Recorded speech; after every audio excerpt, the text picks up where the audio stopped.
40 years after a woman went missing, her family would learn the gut-wrenching details of what happened to her. But before we get started, welcome to True Crime with Maneater. If you love all things true crime, including missing person cases, cold cases, and just the strange happenings of the world, you've come to the right place. Be sure to subscribe and turn on alerts so you never miss a video upload. Let's get started.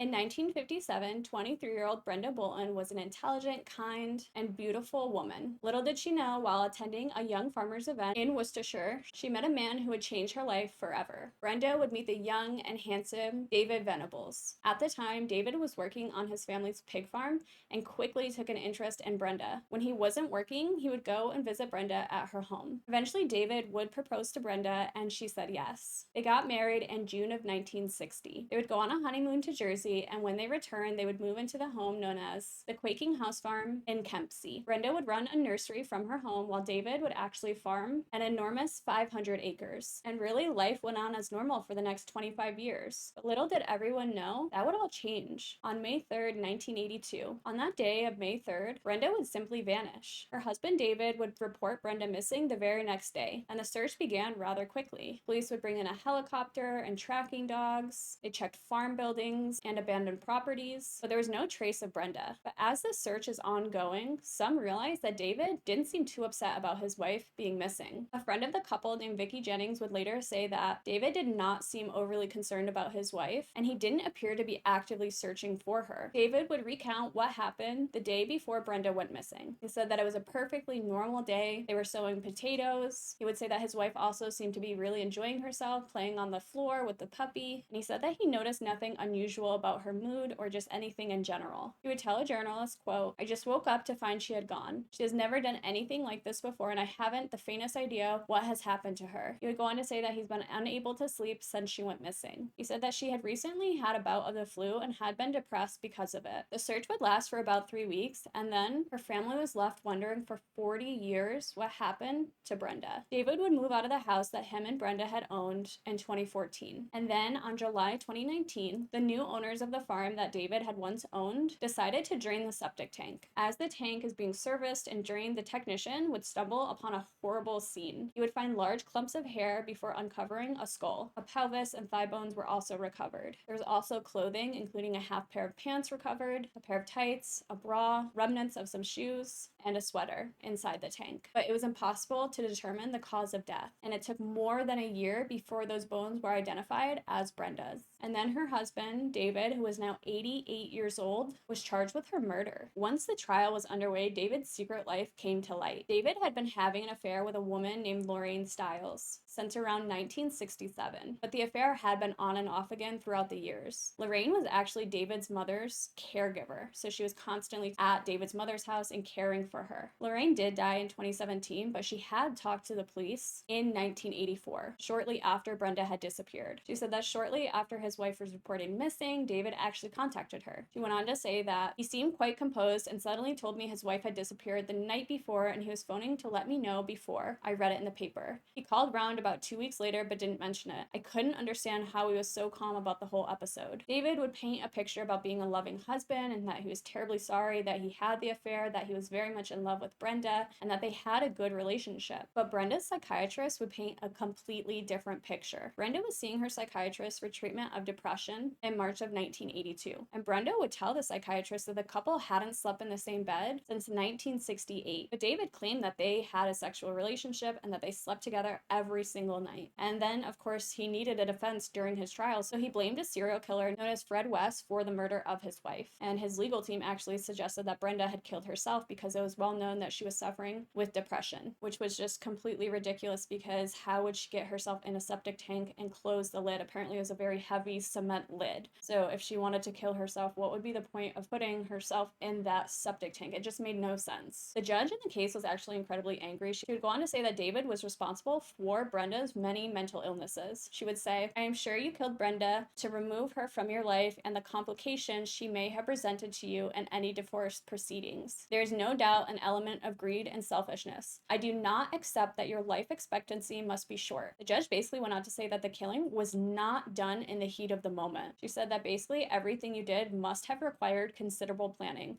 You planned to kill her when she was at her most vulnerable. You had to cover up the crime scene. You had to put her in the septic tank. You had to come up with this story. This was all thought out and well planned. She would go on and say, you killed Brenda in her own home, where she was recuperating with an injured leg and suffering from depression. You are Brenda's husband, and she should have been able to trust you. Your complete lack of respect for Brenda is obvious from your decision to dispose of her body in the septic tank. The fact that is what you did with her body is disgusting and repulsive. David was sentenced to life in prison, and remember, he's 88, so who knows how long he'll actually be alive. And the only time he apparently showed emotion is when he was being led out of the courtroom. He kept screaming no. Brenda's nieces and nephews were really the only family she had left at this point, and they actually went on to write a joint statement. They said, Brenda's disappearance was devastating for her parents who were in their 80s. Brenda was their main carer, shopping and looking after them, so the impact on them was both emotional and practical. They just couldn't understand how Brenda could simply disappear. Her father, Harold, longed for her return and never gave up hope. He died heartbroken 2.5 years later. The horrendous circumstances in which she was found have been very difficult for her whole family to come to terms with. The thought that Brenda lay there for over 37 years undiscovered whilst in the septic tank considered to be used is simply unthinkable. We will never be able to forgive David as a family for what he did. It's impossible to come to terms with the fact that Brenda's life was taken by the very person who should have loved and protected her. This case is just devastating because Brenda was so loved, and for 37 years she was left in a septic tank, and that's where she was, on her own property, and nobody knew what happened to her. It's just completely devastating. But that's it for today, guys. If you like this video or any other video on my channel, be sure to subscribe and turn on alerts so you never miss video upload. If you have a suggestion for a case, keep popping them in the comments and I promise to get to it. Check out some other videos on my channel while you wait for the next upload, and I'll see you next time.